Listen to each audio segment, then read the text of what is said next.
Mr. Jobs, you're a bright and influential man. Here it comes.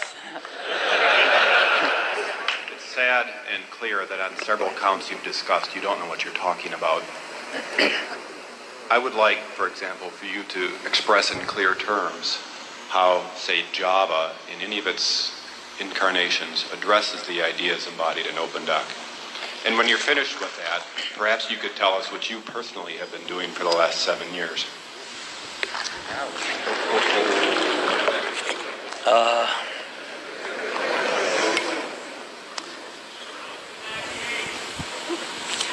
You know, you can please some of the people some of the time, but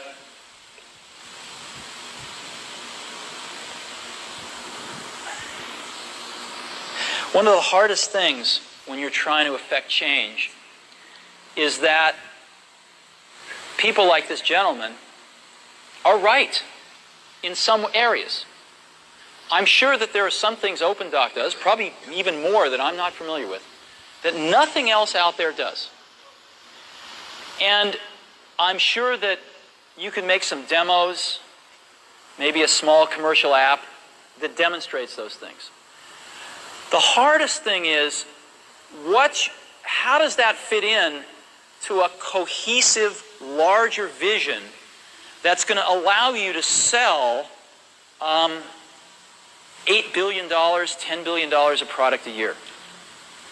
And one of the things I've always found is that you've got to start with the customer experience and work backwards to the technology.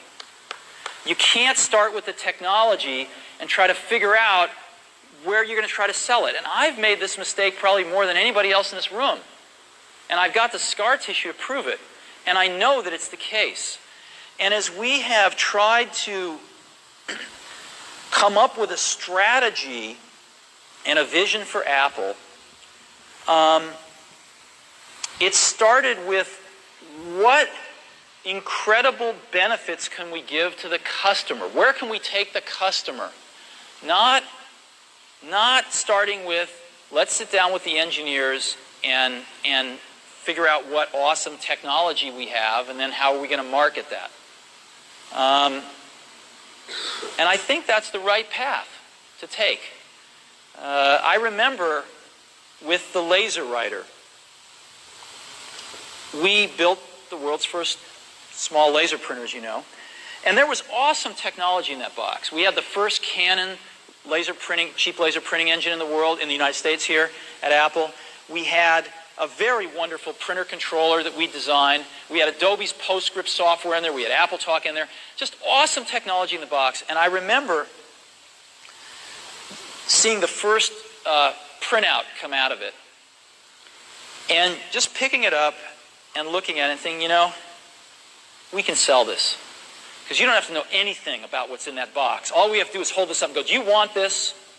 And if you can remember back to 1984, before laser printers, it was pretty startling to see that. People went, whoa, yes. And that's where Apple's got to get back to. And, you know, I'm sorry that OpenDoc's a casualty along the way. And I readily admit there are many things in life that I don't have the faintest idea what I'm talking about.